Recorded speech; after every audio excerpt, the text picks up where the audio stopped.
You've been tracking with all this Spider-Man news? No, what's that? Shit, they brought back Jamie Foxx as Electrode. I seen that. I did see that. Uh, there's rumors Andrew Garfield's back on board. So I know last I knew of they was already even before the last movie they was always already talking about doing a Sinister Six. Right. I'm not really feeling the bull as Shocker.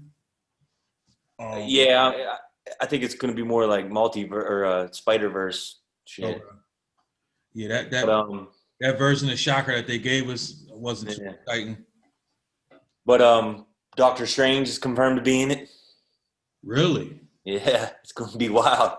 Well, maybe we is gonna get a multiverse. Hmm. Mm. And you know, J. Jonah Jameson's already tied in there from the Maguires. Already. Yeah, he was in the last Spider-Man movie, so Yeah. I it's wonder good. how they gonna flip that with the whole how he said his name. Apparently that actually didn't happen. That was something he thought happened. Is what Really? I've been hearing. Huh. Oh, they in the waiting room, my bad. Only person missing now is What's up? What's up? Hey, how everybody doing, man? Blessed by the best. what happened?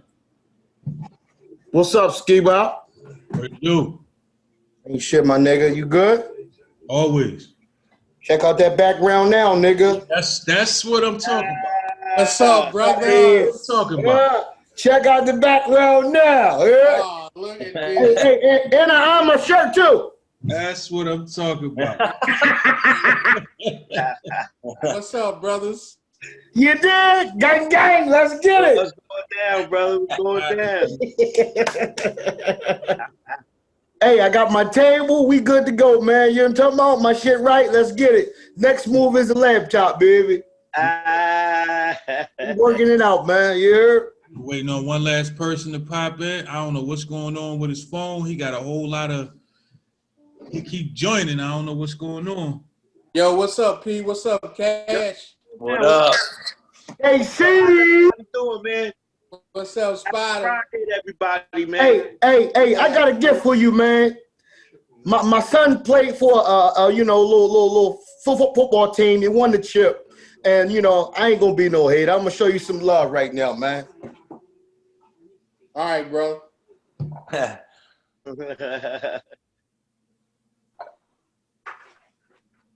And guess what team he played for, bro? Yeah. Yeah. That's what's up. Yeah. Won the Look at them chip. building. Listen, won the chip. We I'm all on the sideline like, yeah, son, get it. Let's go. And look, we got the helmet, the championship, you already know. And look, you know what I mean? That spins it around because y'all won the chip too. So that's love being gave back, man. You heard? Hey, bro, you know I already know, man. fuck all Let's that. get it.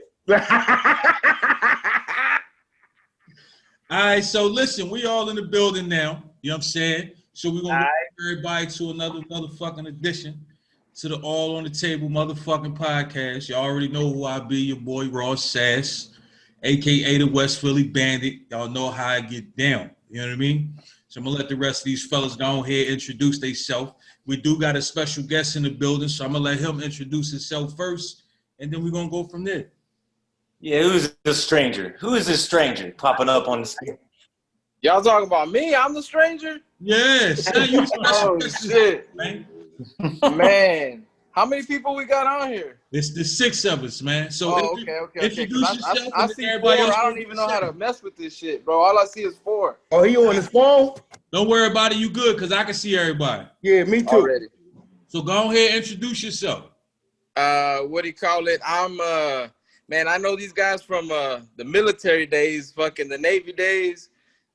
We all fucking rap together and shit like that. We started a fucking crazy ass group out there, just with so many different styles, and it was just wild, man. It was wild. Just people from all over the fucking country, man. So all over the country and everything. My name is Martin Ramon. I went by Sir Idol back in the day. I, came back down, became a barber and shit, and now I still keep repping the Hawaii shit, you know, that keeps following me around the Hawaii thing. So I'm like the Hawaii barber type of shit they call me, and Wow. you know, it's just the Hawaii shit just stuck, you know. Yeah, it is what it is. Man, well, welcome, brother. Appreciate it. You know what I'm saying? Let's keep it going, man. Everybody go and introduce themselves. Yo, it's your boy, Texas right now, New York originally, man. What's good, man? It's good to meet you. Glad to have you on the podcast, my brother, man. You know, welcome. Appreciate it. Down. Hey, Ski Bizzle Whizzle, Chef Ski Bop, you know, 215 Philadelphia. Blessed by the best. I got the opportunity to be here with some good fellas, man. And you already know we're gonna talk that shit, man. You heard me? Yes, sir. Yeah. All right, I'll go next. Cash Money, Ohio, Maryland, Hawaii, whatever. I'm in the building. Yes, sir. Yo, what's up, man? I'm KC, man, from KC, repping the 816, bro. Kansas City Chiefs all the way. Welcome, bro. Chiefs. Ooh. All right, we all in the building, and we're gonna go ahead. We're gonna go ahead and get this shit popping, man. And this week we're gonna start it off on a kind of serious note, just to pick everybody's brain a little bit, man. So we're gonna start with our special guest this time, Mr. Hawaii Ramon.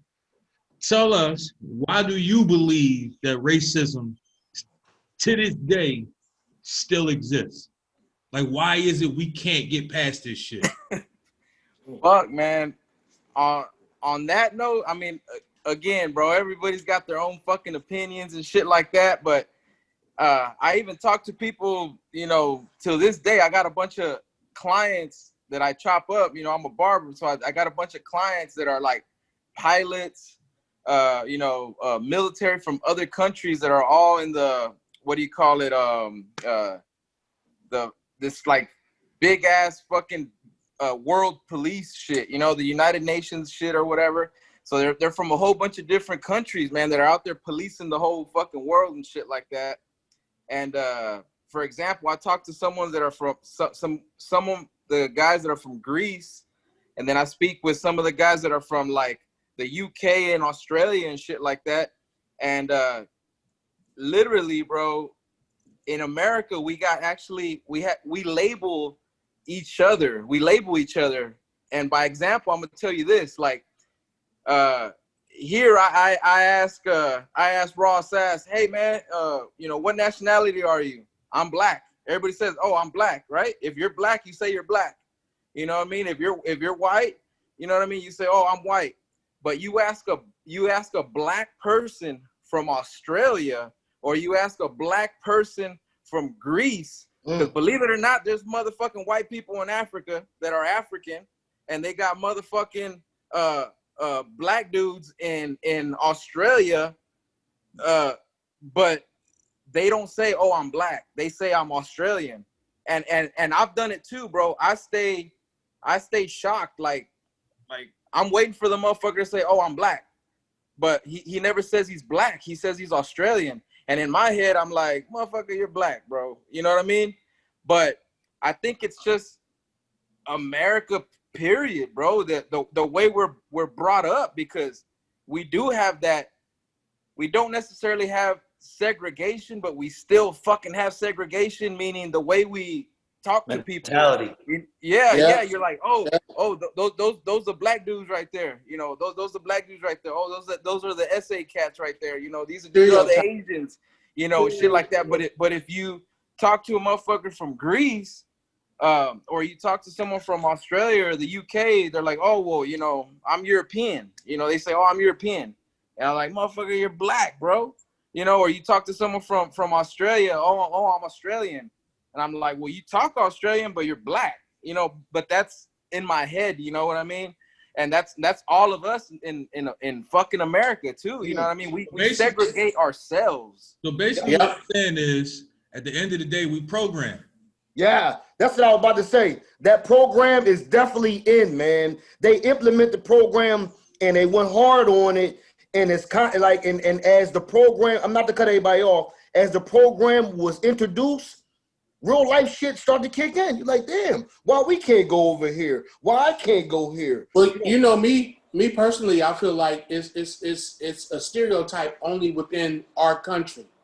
If you were to go over to Australia and see that same brother, he'd probably still be saying, "Hey, I'm Australian." He won't be saying I'm black. That's just the title that America has given us, man. I like that. That's right. I agree. Because I've been to some different cities, you know, where my folks tell me watch my ass and this and that. When I went there, open arms, none but fucking love. I did come across situations, but you know, that just for the folks couldn't deal with it. But at the end of the day, not doing wrong. Myself, Cash Money, Mr. Ramon over there, and Spank can all agree with exactly what I'm about to say. When you go to another country, they don't look at you as black, white, Puerto Rican, Hispanic, none of that shit. They look at you as American. Facts. Right. That shit do With not money. change. With money. Exactly. You are an American man. They don't know how much money you got, but you rich as shit. Which You boils in the fucking country. which boils down to what I just said, bro. In this country, you have a fucking title or a label or whatever you want to call it. But when you in other countries, they don't give a shit. Like I said, if you in Greece and you're black, you're from Greece. If you in Australia and you're black, you're Australian. Yeah. Real shit. This is that American bullshit, man. Basic, man. You know, but you gotta look at it too. In this country, you got racism within our own race. You know what I'm saying? Absolutely. We're programmed. We're programmed. Yeah, like it's the whole. That's a weird thing for me that I never really understood. There's that whole light skin, dark skin war. So me, Yeah, but it's funny. Me and we my, got light skinned guys against the dark skinned guys, and that's that Willie Lynch theory at the end of the day. When you chop that all up, that never went away. So we can't ask other people to treat us some way when we're not even doing it for ourselves. It starts with self first. And you know that exists in white culture too, right? You got rednecks, hillbillies, trailer park trad, whatever you want to call it. You know what I mean? But no matter what, you still identified as white. You see what I'm saying? Like where I don't. Like no, not saying you. What I'm saying is in the black community, you're either, and which is weird, you light skin or you dark skin. So here's the part that has always fucked me up, right? I'm not light skin, nor am I dark skin. So what the fuck am I? Like, Neutral. I'm not in none of the conversations of the light skin or the dark skin. Like, I'm just in the middle. So I'm just fucking. I'm the chopped liver black dude. Like, you Indian, bro. You Indian somewhere. It's crazy. Like, if you not light skin or dark skin, it's funny because like myself, I'm in the middle. So motherfuckers don't even think I'm black. People think I'm Dominican, fucking Indian. Like, I don't even get looked at as another black person until I meet another white person. Like, it's amazing how that works. Black people, most black people don't even look at me and say, "Oh, that's just another black dude." You see what I'm saying? Like, it's crazy how that works. Like, we are programmed so young to hate ourselves for one. You see what I'm saying? And like I explained to other people, in order for us, when all this shit was going on, I said to a few people, I said, at the end of the day, us as black people got to come together. And until it gets to the point where we stick up for each other, stop killing each other, then they gonna realize that they can't kill us. Right now, motherfuckers feel like, you know, cops, white folks, whatever, KKK, whatever organization you want to call, they feel like, well, shit, they kill each other. Why the fuck can't I? And that's something I've already said, bro. It's not gonna stop because, you know, they feel like why should they respect us when we don't even respect ourselves? Exactly. Bro, let me interrupt real quick. I don't know, maybe fucking Cash Money and Raw Sass know this, but I was in a special crimes unit I was a DPS trooper, and then I transferred to special crimes for pretty much state police here in Texas. So I was in state police for 5 years in Texas, right? So then I did the regular patrol shit, right? The regular patrol shit. I'm talking cowboy hat and the fucking, you know, the whole nine. And then, yeah, and then I need to see pictures of that shit too. Hey, quick question. Where in Texas are you? What was that? Where in Texas are you, man? Okay. Right now I'm in South Texas. Right now I'm in South Texas. You close to the border. I can, you know, throw a rock and fucking, you know, across the border. Like I'm where they cut motherfuckers' heads off and they put it on the fucking bridge and shit like that, just as an intimidation factor. You know what I mean? Wow. But let me go. We know where you at, baby. Yeah, I'm in northern Mexico, bro. To make it easier for you guys, I'm in northern Mexico, bro. I'm like fucking right there. Yeah. But I like I said, I was a DPS trooper, right? A state trooper, state police for 5 years out here in Texas, and I was actually like in the center of Texas. You know, I did the Houston area, the Laredo area, South Texas, all that shit, because you have jurisdiction for all of Texas. And this is the fucked up shit, bro. This is the fucked up shit. And I mean, for you guys that don't know me, I mean, shit, when we're in the military, bro, all we hung out with was motherfucking black dudes. You know what I mean? All that's all we did, because that's who we linked to easier. We had more in common with them, like true shit.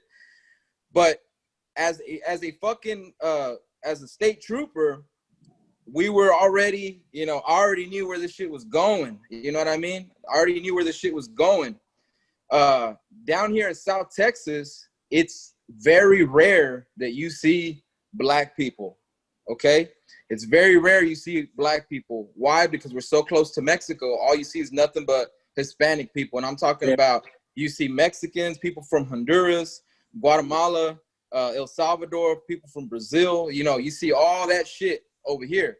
But we were programmed. When I was working these interdiction groups, and the groups that I was working with, because like I said, man, I just had I ended up being really, really good at it. I used to be able to find drugs, money, guns, and people smuggling shit, right? It was just easy. For some people have it, some people don't. You know what I mean? You know when a motherfucker's lying or whatever, or not. So, and it's true shit, bro. In school, this is 6 months of training, and in school they would tell us, when you're working the highway, and the highways, we consider them as like veins in your body.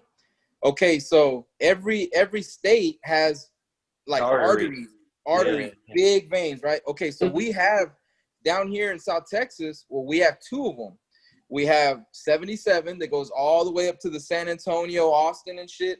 And then we have 281 that also goes up to, you know, Austin, Dallas, Fort Worth, Houston, shit like that. So we got two main arteries that go up. Okay.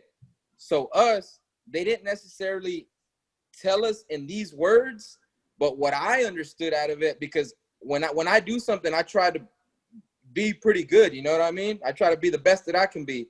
And I wanted to outshine everybody.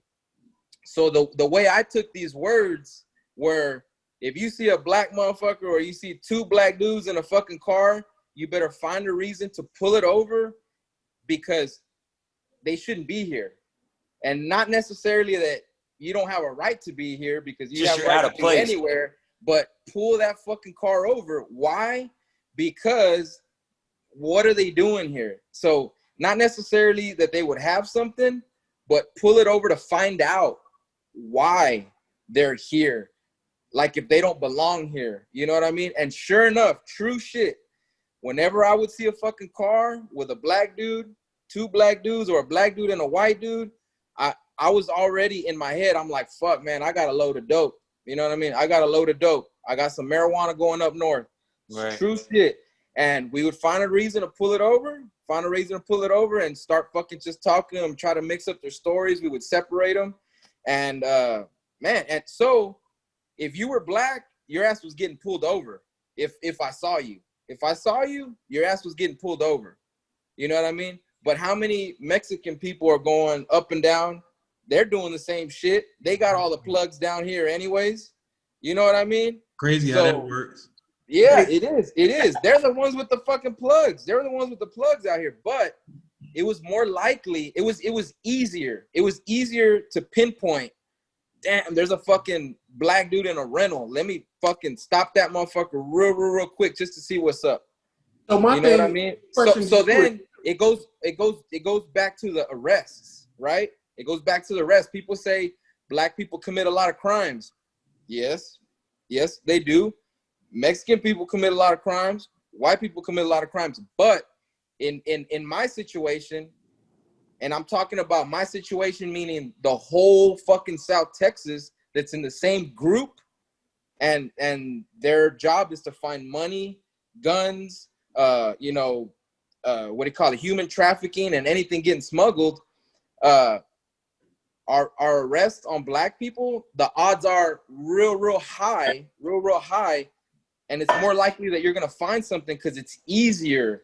It's easier to pick them out, right, when they don't blend in. Exactly. When they don't blend in. So if you look at my arrest, and again, when I say my arrest, I'm talking about the whole group, right? When you look at my arrest or our arrest, bro, it would be like 50% of the black people that we would pull over, we would catch a fucking dope case or a money charge or a gun charge or warrants or something like that.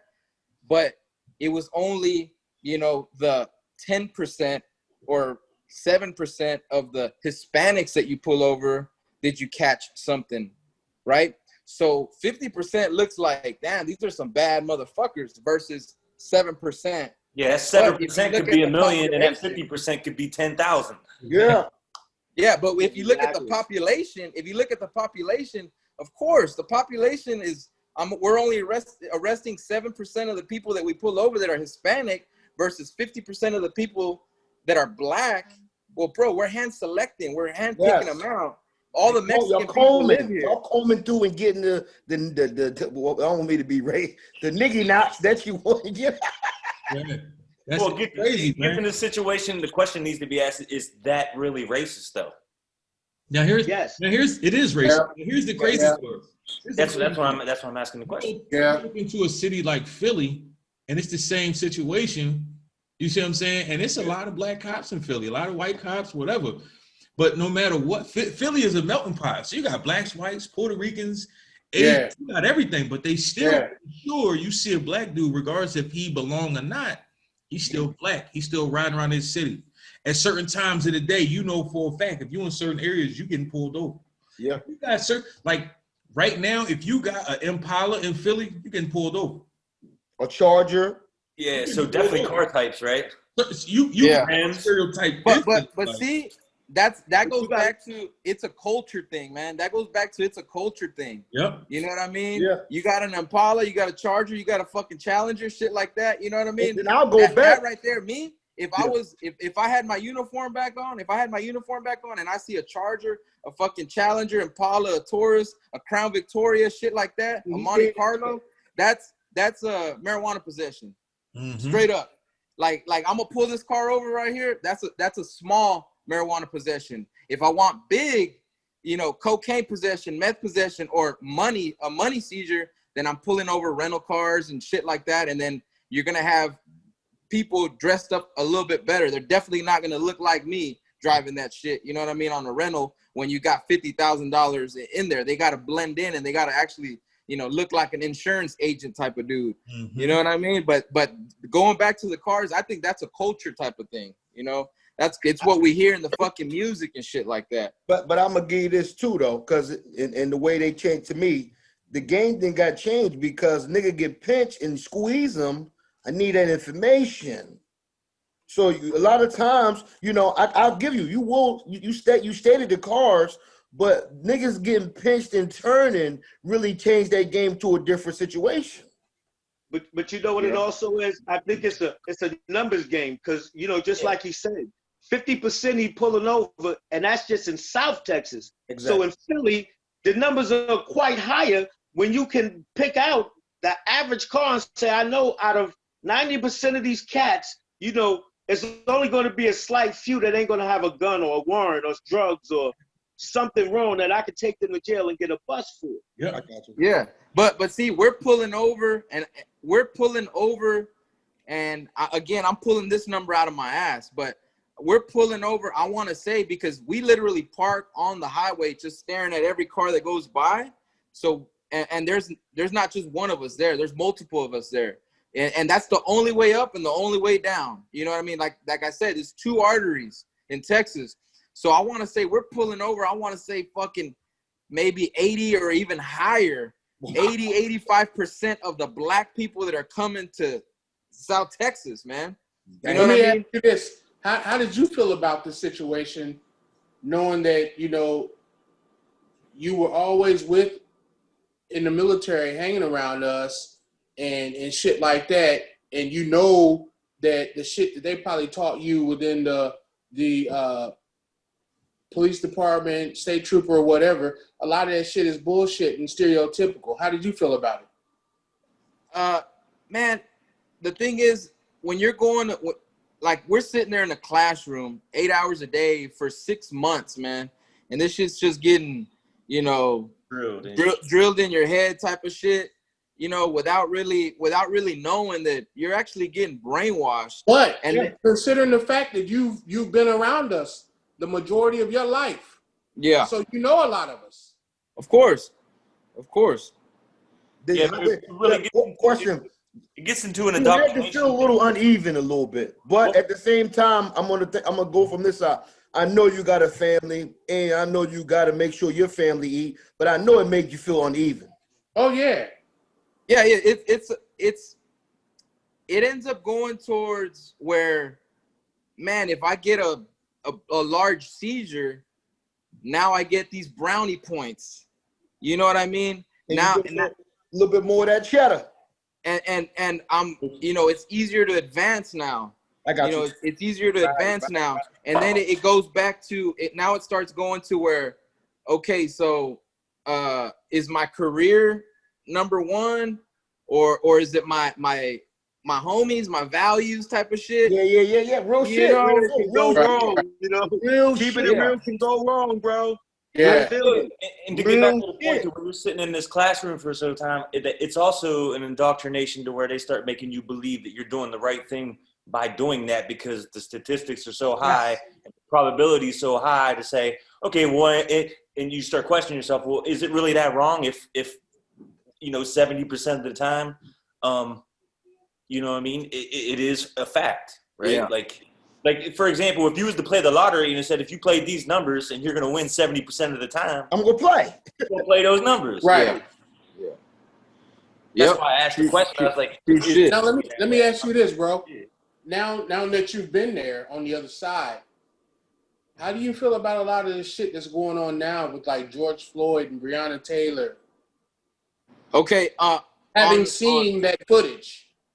Okay, so me, I've done both sides, man. I did the arresting people, putting them in jail side, right? I did the state trooper, the state police side. Then after that, I started going on the defense side and started helping out the defense attorneys, because they paid a lot more money. Yes. You know what I mean? A drug dealer is gonna pay you a hell of a lot more money than the fucking than the state's gonna pay you. You know what I mean? So I started helping out some local attorneys and pretty much dissecting case reports, police officer reports, because a state police officer is a lot more prepared and a lot more school than a sheriff's deputy and a police officer. That's right. So in court we can fuck them up in court. Yeah. So all I was doing was I would get case reports and review them, and I say, look, right here, hit them on this, hit them on this. A lot of the case reports, it's a copy and paste, man. It's a copy and paste. You pick right through the holes. Yeah.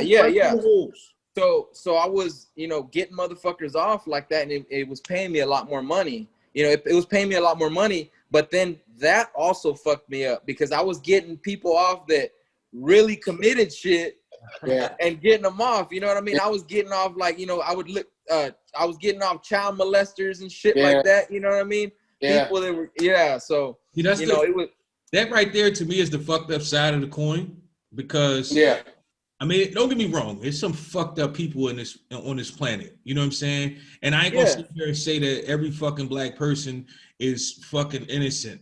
No, I know a lot of motherfuckers that ain't innocent. Like, I can be realistic about that shit. You know what I'm saying? It is what it is. So let me ask y'all a question, right? I seen somebody post something on Facebook the other day, and it kind of made me think. And I started reading the comments, and this is going off what he just said, right? So let me ask y'all a question, right? You know somebody personally that just killed somebody, rather it be your fucking son, your brother, your cousin, your homie, whatever. You see what I'm saying? You know this person just killed whoever it is. And regardless how people say every kill ain't a justified kill. It's just that simple. You know what I mean? Killing somebody over a couple bags of dope or a couple bags of weed or just because you wanted to rob them and they ain't get their shit up and you killed them, that's not a reason to kill somebody. It's just that simple. So you know somebody that just killed somebody. Are you snitching or are you not snitching? Now, before y'all answer that question, I also seen something else that said that you can only use the I'm not snitching rule, the no snitching rule guideline, whatever you want to go by, if you are a street person. So therefore, if you work a regular 9 to 5, you can't consider yourself a street person. You see what I'm saying? So with that being said, I'm gonna start with my man Spank, right? Spank, you know somebody that just killed a motherfucker. Are you giving up tape? And do you believe that the snitching rule only applies to a street motherfucker, or does it apply to everybody? I'm gonna keep it 100, man. I'm gonna tell you like this. I'm telling, real talk. Because you should have told me. Because I should have known that. Number one, I'm telling, and the reason why I'm telling is because that family gonna hurt on the strength of you. If you doing some crimes or you doing something, you need to keep it to yourself, bro. And that's facts. People are gonna hurt on the strength of that. So I take it you don't believe that the whole no snitching shit don't apply. You believe the no snitching shit only applies to the street motherfucker. I don't think that the no snitching rule should apply, period, man. Like, I don't know when cats started getting heartless. To me, that's heartless. You know, like I said, if you ain't doing the crime, if you doing the crime, and keep it to yourself. Because the moment you tell somebody, that person got to have a heart. Because we all, you know, you just killed somebody's mother, brother, sister, you know, a kid, and you know that's all the shit that can happen to you too. And if that happened to you, you don't want that no snitching rule to apply. You're gonna be like, nah, y'all tell me, man, I ain't trying to hear that. So on that same don't make it personal. On that same scenario, I asked folks, I said, why would y'all feel that people should, if somebody killed your folks, why you feel like they supposed to give up tape?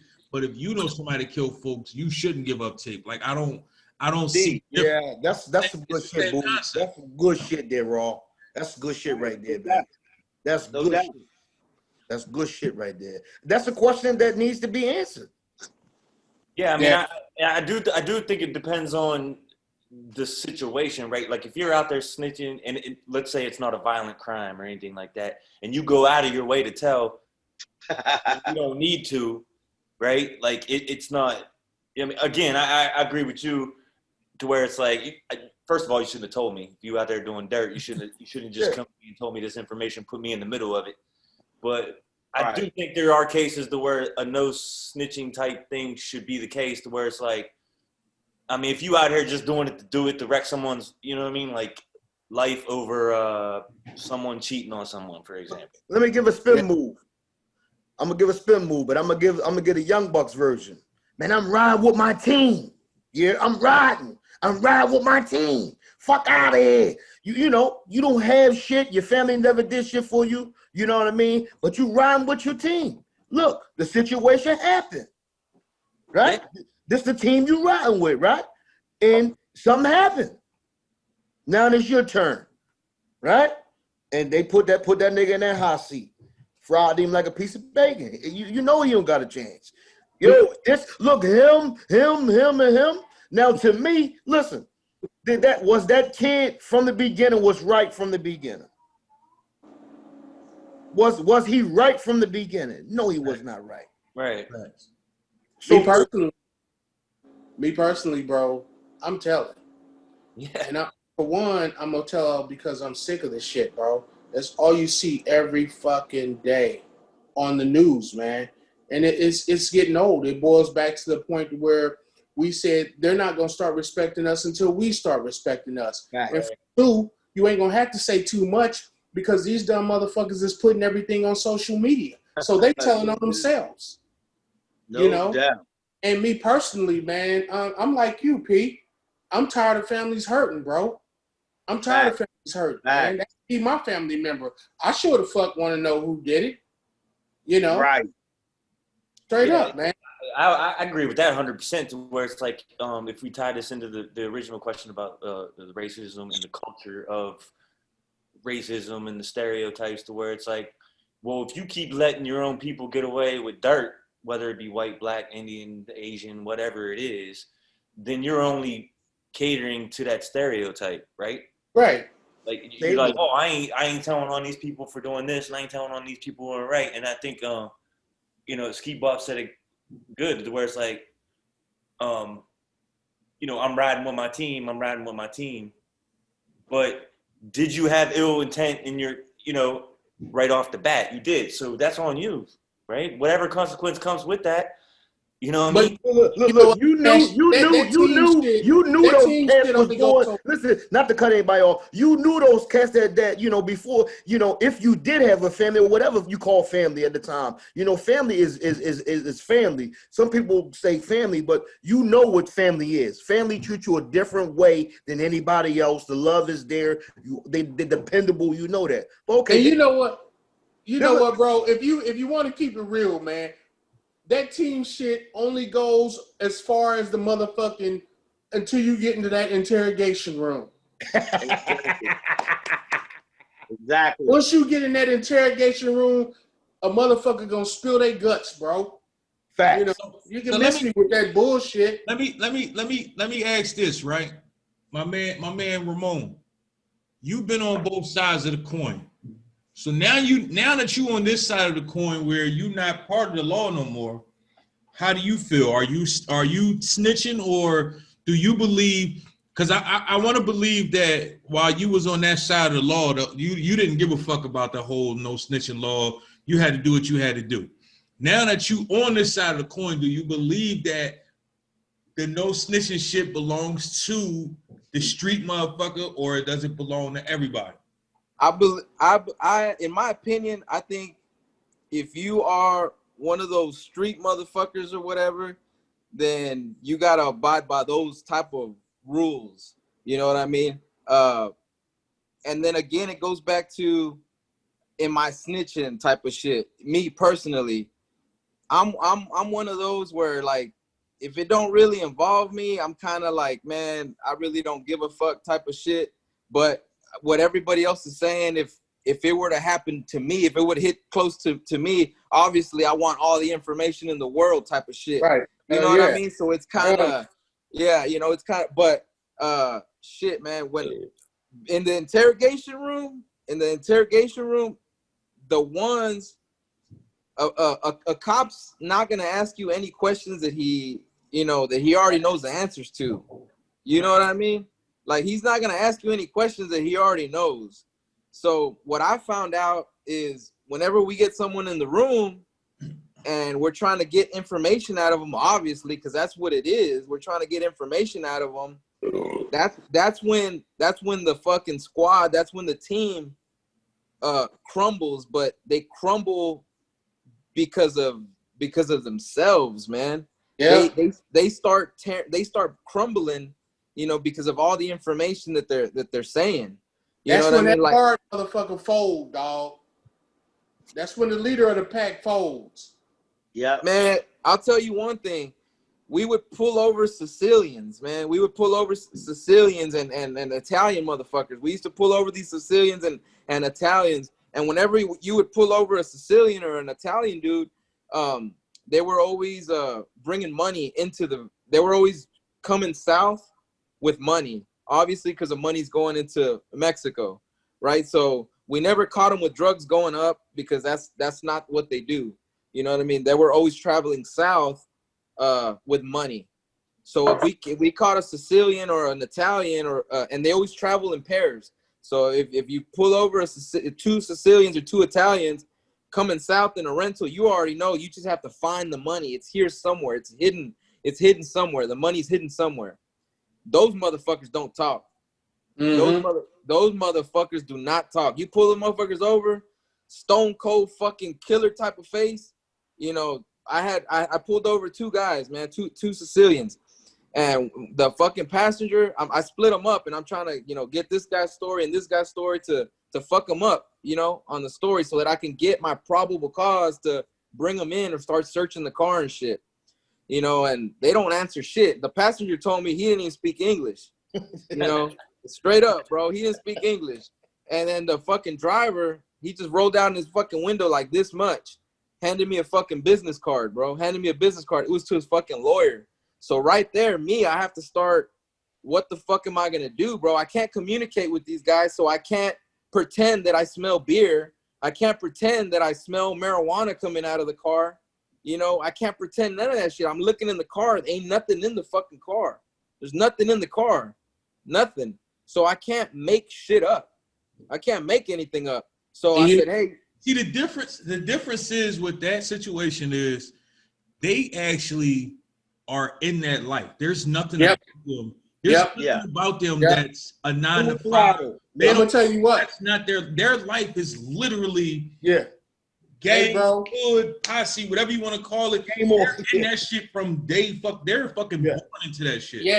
Listen, I'm gonna tell you what, man. Saying, "Oh, I'm riding for my homies. That my man that I met back in middle school. You know, he goes to school, so I'm riding with this dude." Like, you see, it's a big difference. Totally different. I got locked up when I was 16. Boy was in there. He helped me out. So now I'm riding hard for this dude. Like, it's a big difference in that. And I'll tell you, understand that concept. I tell you what, bro. I commend them, man, because from being a traveler and moving around from city to city, which is how I ended up in Philly. Even in Kansas City, bro, it's the same shit in every city when it comes to dealing with them, bro. They live by that rule, and from every city that I've been to, that's the shit that they just stand by, man. You will never see them motherfuckers fold or give up on one another. They lips are tightly sealed, dog. And I'm gonna tell you what, even where I'm from, which is the country, the Midwest, I was always told coming up as a young boy, you do not fuck around in this part of the city, by my grandmother. This is where the Italians are. You don't hang around down there. They will get your ass. A lot of people don't know the Italian influence. What up? I'm gonna give you something, KC. Rest in peace to my grandma. You know, my grandma lived in South Philly, right where the Italians at, right here in Philly. Whereas when I was growing up as a young man, my grandma had a connection with them. So to me, growing up in South Philly, that gave me a leg up. Whereas I knew some Italian families, and I was able to go certain places other cats couldn't go, and then niggas would look at me a certain way. But that made me, whatever, I got to do what I got to do. My grandma showed me this shit, nigga. But, you know what I mean? So that's what made me look at life in a different way. Whereas when I grew up under my grandma, I'm like, damn, she cool as shit with these Italians. Going back to that story that I was telling you about those Sicilians, man. They didn't give me I didn't have no probable cause to get them out of the car, fucking search the car, nothing, because they didn't say shit. The passenger didn't even speak English. Supposedly, he didn't speak English. So I'm getting no info from these motherfuckers, right? Other than a business card. So what I had to do is I had to, like, you know what? Let me call Border Patrol, right? Because I'm searching. I'm trying to find something because I know that car, again, Sicilians don't belong in the valley. So I knew that car was loaded with money, right? So I called Border Patrol. Border Patrol comes and they do a free air search with the dog, right? They run the dog around the car. They don't get a hit. And then I tell the Border Patrol agent, I go, hey man, make that dog alert. And he's like, he runs the dog again. And he comes and tells me, he goes, hey man, the dog didn't alert. I go, make the dog alert. That car's loaded. Make the dog alert. Fucking runs the dog again. He says, hey, man, the dog alerted. All right, cool. That's all we need. That's all we need. Get these motherfuckers out the car. Start patting them down. What do they got? Nothing, man. They got a fucking wallet, bro. They got a wallet. You know, very, very little information in there whatsoever. These motherfuckers were from New Jersey, and the other guy was from New York. In South Texas. We get them. We start questioning them. Again, bro, no information whatsoever. Call my attorney type of shit. The way it's supposed to be. The other guy, I don't speak English. I start tearing up the fucking car. Sure enough, man, the car had like $101,000 in that motherfucker. So Dang. We arrest them. Yeah. So we arrest them. We go to the and the whole time there was 200,000 in that motherfucker, and you said there was only 101. Hey, so we arrest them, right? We arrest them, and the whole way in the car, the camera's on. We're telling them, hey man, your other dude's already given my partner a whole bunch of information. He's at the station, blah blah blah. And I'm trying to tell him, man, like, hey, give me some information. Where's the car going? You know, where's the car going? We'll let you go, whatever, blah. All this bullshit, bro. This motherfucker, like, he wasn't trying to hear it. And then he was real quiet, and one of the only comments that he made was that they already know that I've gotten pulled over, and there's nothing that you can do that will scare me more than what they would do to my family. And with that shit being said, bro, I shut the fuck up. I wasn't gonna get no information from this dude. Exactly. I pull up to the jail. So I can start my paperwork. I wasn't even done with my paperwork. His attorney had already fucking wired all the money to the sheriff's department, to bail him out. So I wasn't even done with my paperwork, and they were already doing the paperwork to get those two out. Damn. Wow. Straight up like that. But that's gangster shit. What saved them, and we didn't have no fucking case. The reason why we didn't have no case is because they didn't say shit. They were in a rental. They rented a Lincoln. A fucking big ass Lincoln, right? For two motherfuckers. Their travel bag was in the back seat of the driver's side. And the passenger's travel bag was in the back seat of the passenger side. And when I opened the trunk, inside of the back seats, they had taken out the foam and stuffed the money inside the back seats. The reason when we went to court, they got off on this case. The reason why they got off on this case is one, because they didn't say shit, and another reason is because it was a rental car. They never opened the trunk. And they could have said that shit was already there. Yes, they never opened the trunk. The shit was already there. My luggage was in my back seat. We never opened the trunk at all whatsoever. Absolutely. Gone. Yeah, that's slick shit right there. That's the real shit there, man. Listen up, fellas. We're going to go on here and fill our cups up, man. All right. Bet that. So we're going to take a little pause for a minute, fill our cups, man, and then we're going to make it pop all over again. Launch, bro. Yeah, I definitely did that. That was the way I took it, and I have a friend of mine that he's one of those conspiracy theorists and shit. So I listen to him, and half the time it's bullshit. But the time that he was giving me game, I was like, bro, this is for real. Because he was saying this. He's like, all mom and pop shops, none of them pay the correct amount of taxes, which we don't. We don't file the fucking taxes we're supposed to. So the government, they said, hey man, if we do a shutdown, and we close them for a couple of months, these mom and pop places won't survive. They'll have to close down. So then all these people will end up working at a Master Cuts, a Super Cuts, a Just a Cut, getting hourly wages. So then all those barbers that were like hood barbers type of shit, and they go to a Master Cuts, Just a Cut, and Super Cuts and shit, now they'll be paying their taxes. So now imagine the amount of taxes they'll make. Yeah, it's to close down the mom and pops to repurpose it back to the big brands. Correct. Which is, I guess it's the smart thing to do, but the fact that I'm one of those, this shit sucks, Yeah. It's amazing how that shit works, man. They did the same thing with banks back in 2007. Yeah, so they did. They definitely did. All the small banks closed down, and they got consumed by the big banks, so the big banks get more clientele. I told folks, man, Trump get in, he gonna run this shit like a businessman. Yeah. Yeah. He's not a successful businessman, bro. Yeah, but see, the slogan is just be everything's business. There's no personal feelings. Everything's business. It's cutthroat. It's business. When it comes to business, when you really look at it, he's the richest businessman there has ever been. That's because he cut everybody out, bro. If you look at all the businesses he fucking built, the casinos in Atlantic City, hold on, let me finish. All the motherfuckers are closed down because he's filed bankruptcy. And the people that helped him become the man that he is didn't fucking get paid because he filed bankruptcy. So he found that ain't right. That's not a successful businessman to me. Just because it's not right, don't mean that it wasn't a good move for him. Just exactly. It wasn't right for man, that's bullshit, man.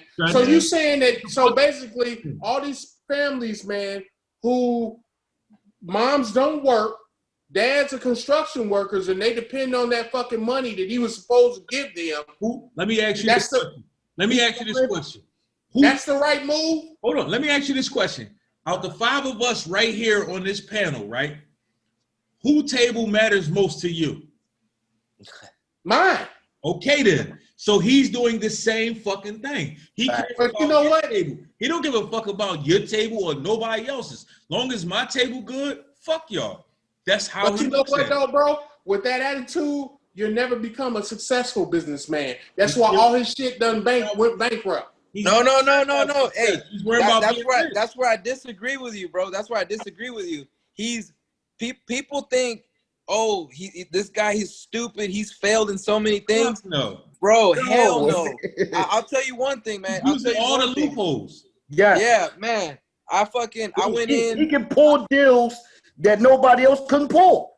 Exactly. Bro, I went in a business. I went in a partnership. President, and now his morals. It ain't worried about like it's business. You talking about? So his business is to make United States in the way that his camp want to do it with his business tactics. Yeah. So I mean, you're right. When it comes down to it, is like whether it's morally ethical or not, it really doesn't matter. And this goes for pharmaceutical companies. This goes for fucking any company. We're just resources for them. Well, and you know what? Because of his business tactics, over 200,000 fucking people done died. I mean, I'm not disagreeing with coronavirus because of his business tactics. Listen, I'm not trying to say we ain't disagreeing. Donald Trump. Listen, I'm not trying to say what he did is right. I'm not trying to say what he did is right at all. And I'm 100% with you. Fuck that son of a bitch. But at the end of the day, everybody want to look at him as a failed businessman. He is one of the smartest business minds. I mean, you look at the record companies. Look at record companies and music. No, the way he has used every single fucking loophole to the fucking maximum to make sure his table stays completely. And you know what, bro? I'm gonna tell you why he's so business savvy and so successful when it comes to business. Is because of the same shit that he preaches now. All his businesses were supported by countries overseas, which he's telling us and other people within this country not to deal with these people. But these are the motherfuckers that's made him successful for the most part of his career. Because all that shit that he was getting to build his casinos was coming from overseas. Just like when he had his own tie line and shit like that. His fucking ties were made in like Indonesia and shit. Come on, man. You know, that's why he's a businessman, because he's selling you these motherfucking ties for $100 when they've been made for $5. Nigga, them shit's made for He's definitely taking care of his family on the low. Like Jordan does the same thing. Normal president would. He just doing it in public fucking eye. Hey, Cash Money, say that one more time for the public, because I don't think they heard you. Jordan does the same thing. Hey, you're right. Like $6 Jordans and shit. Yeah. Like, hey, remember when the whole craze when we were on the boat and shit, everybody was buying them knockoff designer Jordans and shit. Those were basically real Jordans from the same company that was making Jordans that was just putting them out at a discounted price. Like you're getting it from the source. You know what I mean? Like, but this goes deeper than that. It goes to record company, like big record companies in music and hip hop. They exploit the artists in the same manners. Right. I'm glad you brought up music, man. So that way we can switch this shit up a little bit, man. You know what I'm saying? Because I don't want us to keep going down the same rabbit holes over and over again. Because we're gonna keep going down them. Because fuck Donald Trump, that son of a bitch, gonna keep making us talk. Fuck him, we ain't gonna keep bringing light to that son of a bitch. You know what I'm saying? Right, bro. This how we gonna switch it up, right? Yeah. So you got coasts when it comes to music, East Coast, West Coast, South, Midwest. Then you got, when you break it down even farther, you got states. Certain states is running shit, certain states is not. It is what it is. So we got my man Ramon, Hawaii Ramon, as he want to be known. Sir Idol, as I know him. You know what I'm saying? Let me ask you this. I asked my man Cash Money this, and the answer he gave me kind of fucked my head up. And I'm like, nah, it ain't no possible way. But here's the crazy part. I did a Google search, and the same motherfucker that he named was on a list. I'm like, how the fuck did this motherfucker, how is he on anybody's list? So the question is, to you, my man Ramon, when you think of the GOAT, I mean the greatest of all times, who is the GOAT from Texas? Oh, from Texas. From Texas? Texas. Fuck, bro. From Texas, man. But it goes off of opinion, bro. My opinion? That's what I'm asking. My opinion? From Texas, man. Fuck. You from Texas, so you gonna hear a lot of artists that a lot of motherfuckers like K Reno, a lot of motherfuckers don't even know he exists. You know what I'm saying? Right. So you gonna hear him with different motherfuckers. You motherfuckers like I ain't gonna lie, I slept on Zero. I remember you trying to get me to listen to the Boy, and I'm like, I don't want to hear this motherfucker. Yeah. But lately, I've been finding myself kind of listening to it. And I'm like, damn, Boy, actually nicer than I thought he actually was. You know what I'm saying? Yeah. Well, he's real consistent is what it is, and I think that's why people like him, because he's real consistent, and he's one of those that he raps and he sings. Yeah. And I mean, you know what I mean? He does a little bit of, he's got his own style because he does both. He's able to connect to everybody. Yeah. And I mean, I'm still thinking, man, I'm trying to fucking filter this shit out. But if you ask a young boy, they're gonna tell you Travis Scott pulls out more numbers than any of these motherfuckers, right?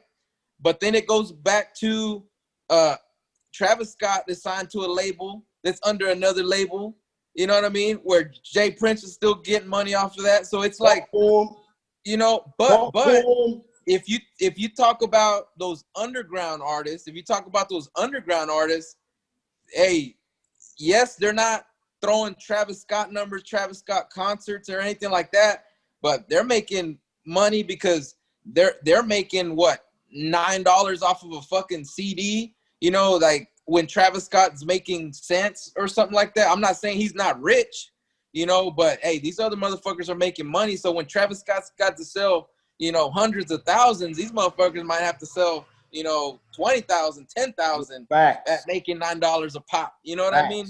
So, I mean, to me, I guess the GOAT to, obviously you would have to be real consistent, you know. I mean, you sound like Cash right now, man.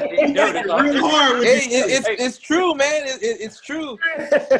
Fuck, man, because I can't even go off with the rappers that I like. Real. Listen, it's about the dollars, but at the same time, you still want to put your content out. You want to touch everybody. How can you fulfill those shoes? Okay, so are we talking about? That's the GOAT. We want to know definition, man. Definition, because you got motherfuckers that spit hot fucking bars. The GOAT is simply as this: the greatest of all time. Hey, I'm gonna tell you, is the greatest of all time that has ever come out of Texas. I'm gonna help my brother out, man. I'm gonna help you out, bro. I'm gonna help you out, bro. Help me out. Hey, I'm gonna help you out because I'm from the Midwest, and I'm gonna tell you how I feel, bro. UGK to me. Hey, UGK, dog. I got a pocket full of stone. Yeah, man. Yeah. Hey, Raw, remind me of who I said, because I forget who I told you it was. I'm a hold on to the end. All right, the name you gave me, I'm like, man, get the fuck out of here. Man, you just spelled remember I'm saying this. Y'all conversation. You're like, Slim "Get the Thug? fuck outta here." Hold on. Man, okay. Hold on. I fuck with Slim Thug, bro. That's one of my favorite fucking artists, consistent motherfuckers. But I don't think people would consider him the GOAT. You know what I mean? Yeah, I got you. Slim Thug definitely got bars, but I definitely don't think he's in the conversation Scarface. of the GOAT. But go ahead, Spank. What you got for us? Yo, can I say DJ Screw? And that's he didn't rap. I'm only saying, but no, what I'm saying is his influence in hip hop, even though he's fast, it's still going on right now. Yeah. Even though those other rappers ain't rapping. He never rapped though. He never rapped, but yeah, he never His rapped. influence, like he rap. His influence, like he rap. You tell me. So with that being said, Cash Money, that was your pick. Your pick was motherfucking DJ Screw. And I said to you, he is not a rapper, so you can't consider him the GOAT. But you know what, dog? Hold on. Hey, I'll tell you one thing. He's got the most influence in Texas out of everybody. Everybody. With that being said, can you say that K Slay is the GOAT out of fucking New York? No. He got the most influence in New York. Yeah, nah. But he's a DJ. He's not a rapper. Like Screw. Yeah, but like Screw. Yes, see, but you know what, crazy. bro? DJ K Slay and Screw is on the same fucking tip. But you know what, bro? Down south, if your shit ain't screwed up and chopped, it ain't shit. Exactly. If you didn't get your fucking go ahead, you got it, bro. If you didn't get your cassette, or your CD fucking screwed by either DJ Screw or fucking Michael 5000 Watts, Swisher House. But that's the same thing up north. It was the same way. If you didn't pop up on a DJ K Slay or a fucking Clue mixtape, you wasn't worth shit. But that don't mean you can't sit here and say that K Slay and Screw was the fucking kings of fucking hip hop because all they did was play other people's shit. Bro. Hey, so let me defend. They influenced the sound, like they just mixed hip hop.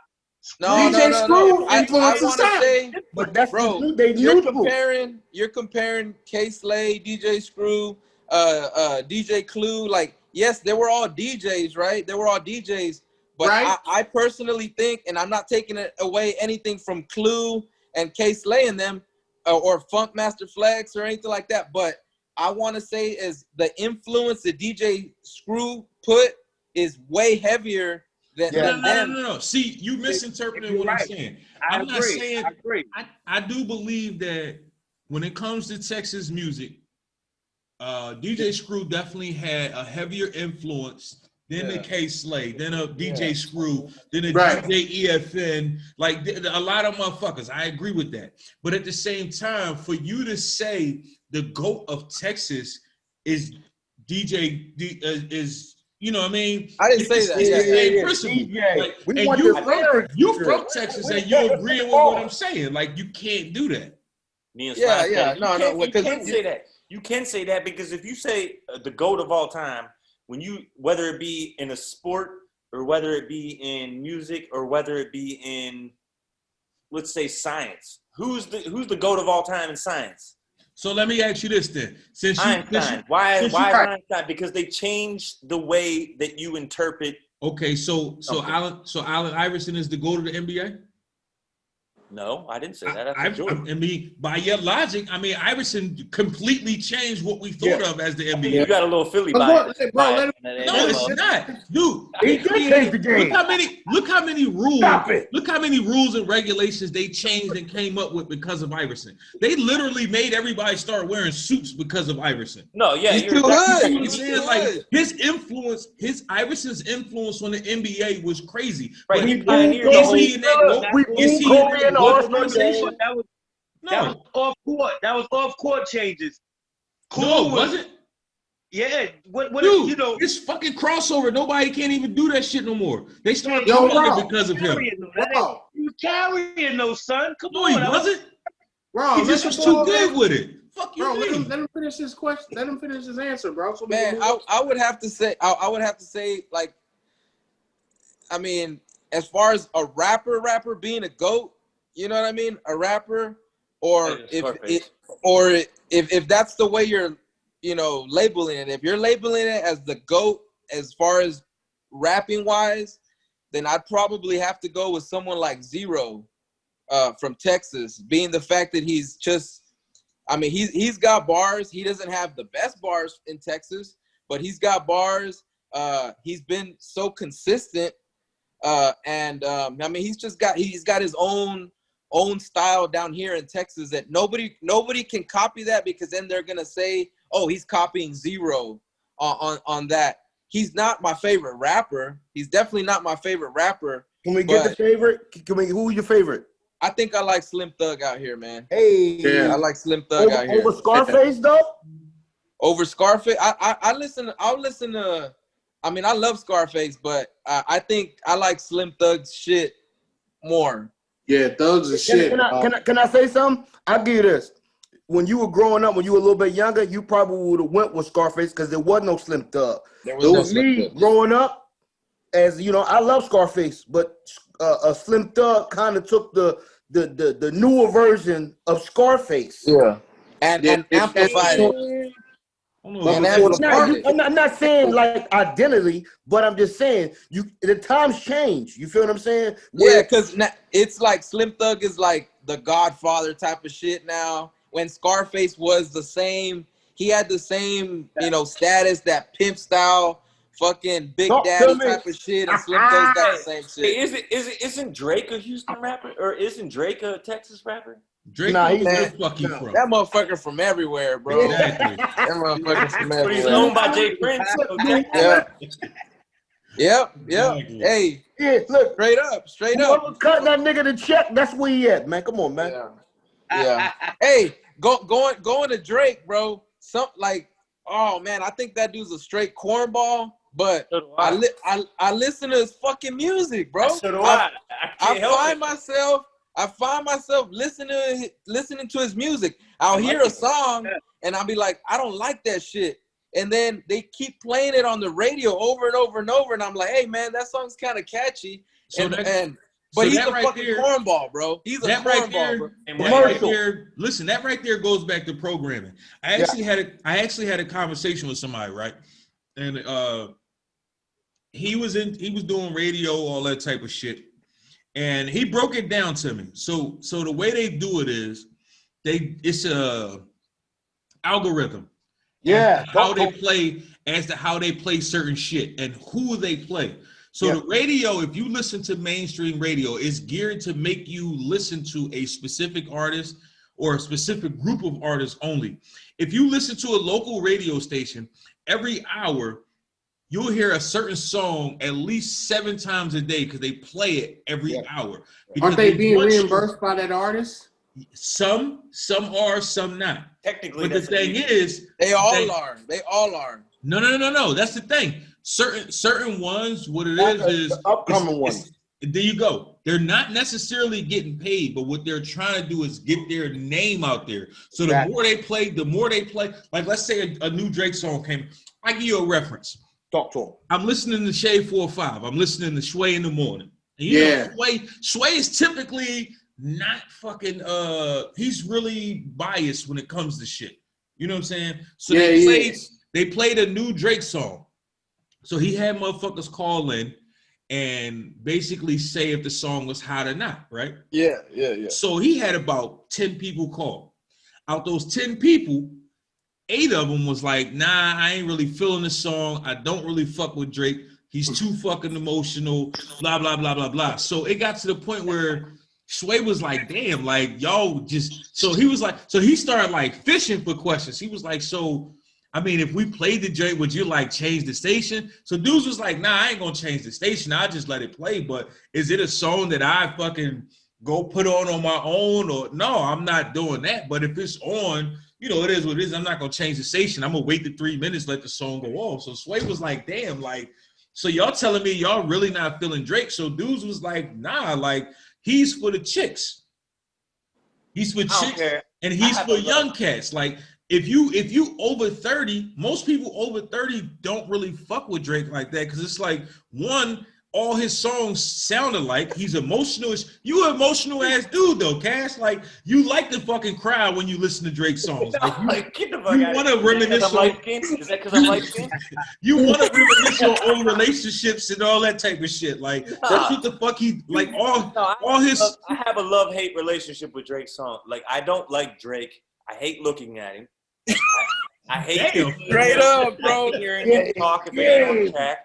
I don't like the fact that bro, he should have never came as fucking me. I don't like the fact that he don't write his own music, but all of a sudden, yes, bro, get on that. Got good hooks. His songs are vibes. I can't help it. Me personally, man, I'm gonna be 100, bro. I like Drake because all his songs ain't about killing us. Right. You know, all his music is not about killing us, taking us out, nigga this, nigga that, kill a bitch, nigga. You know, I'm sick of that shit, dog, for real. Well, in his songs, he don't say he does it. What he does is he say, I got goons for that.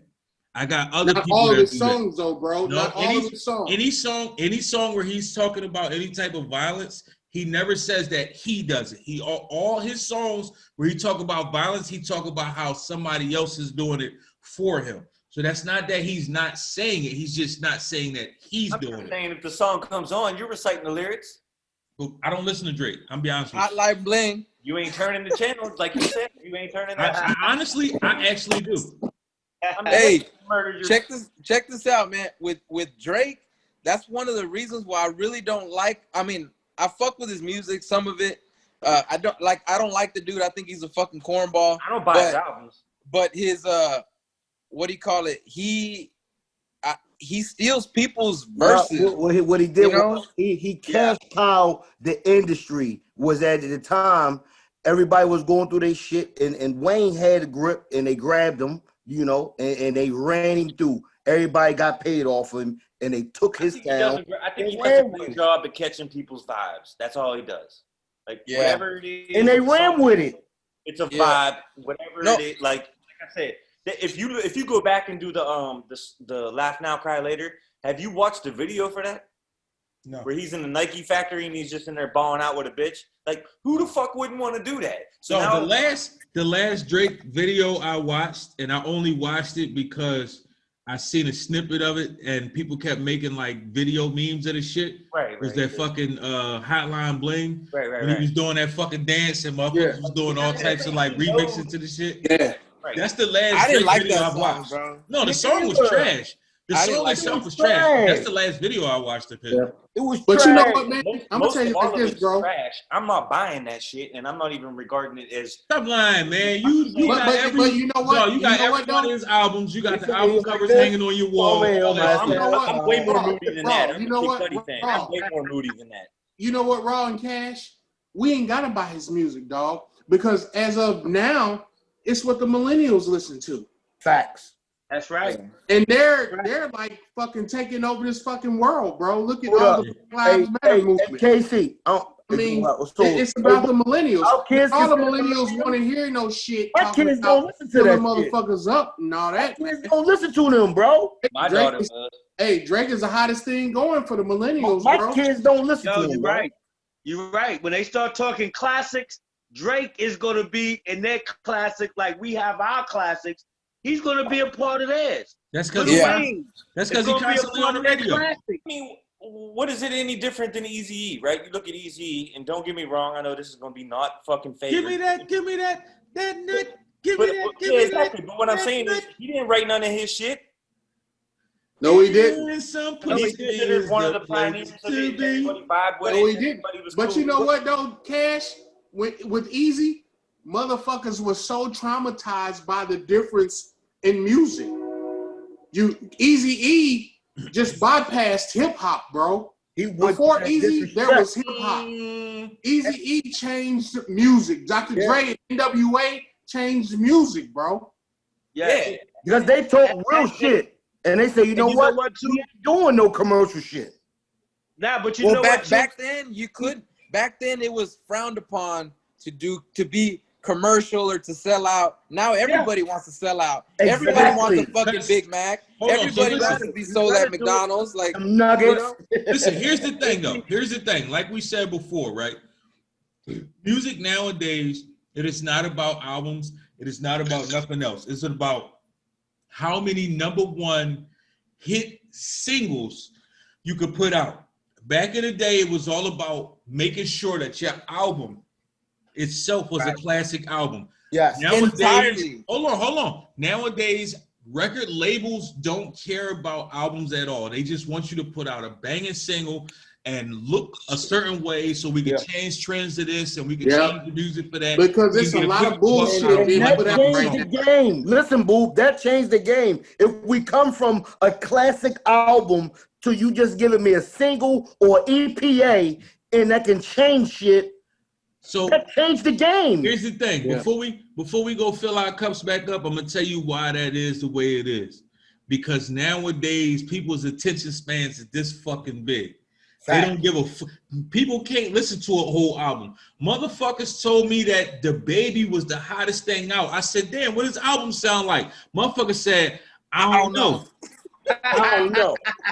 I said, damn, did this album just drop? They was like, oh yeah, it did, didn't it? You know what I'm saying? But listen, hold on. Hey, KC, before you get into all that, let's go ahead and fill our cups real quick, and we're gonna get this shit back popping. Yeah, let's Facts. Yeah. So you started off, KC. At the table, baby. They're just I vibes. might not That's like all all it of is. them, but he put out some Drake is hits. the fucking Carl Thomas of hip hop, man. Hey, Shit. it is. Man, look, you niggas can hate on Drake as much as y'all want to. Drake doing it, dog. I ain't hating. That's why I said I was like, as much as I don't like his face.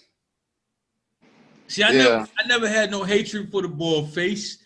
I just don't like how emotional he is all the fucking time. That's the only thing that gets to me. Outside of that, like I ain't mad at the boy Hustle at all. He grinding his ass off. Like he doing his fucking thing. You definitely can't knock that. Niggas just too emotional. You think he's more emotional than Pac was? The new generation is emotional. The new generation is emotional as fuck. You can't tell them nothing. They get their feelings hurt so quick, bro. Like it's the new generation. We're getting old, man. That's what it is. And you know what, man? You're so right, bro. Which is what I was gonna say before we pause, bro. The millennials are banging Drake. Yeah. Drake's music, bro. A millennial can listen to with their parents. True. Yeah. And nowadays, nigga, a grandmother is 30, 35 years old. Facts. So, I mean, this shit's gonna sell, bro. Facts. This shit's gonna sell. So